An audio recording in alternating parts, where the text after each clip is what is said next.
تعالی عنہ بیان فرماتے ہیں،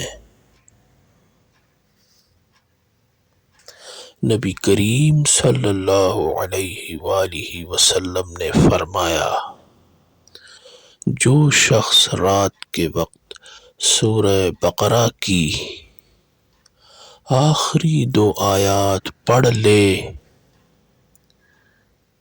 وہ اس کے لیے کافی ہو جاتی ہیں۔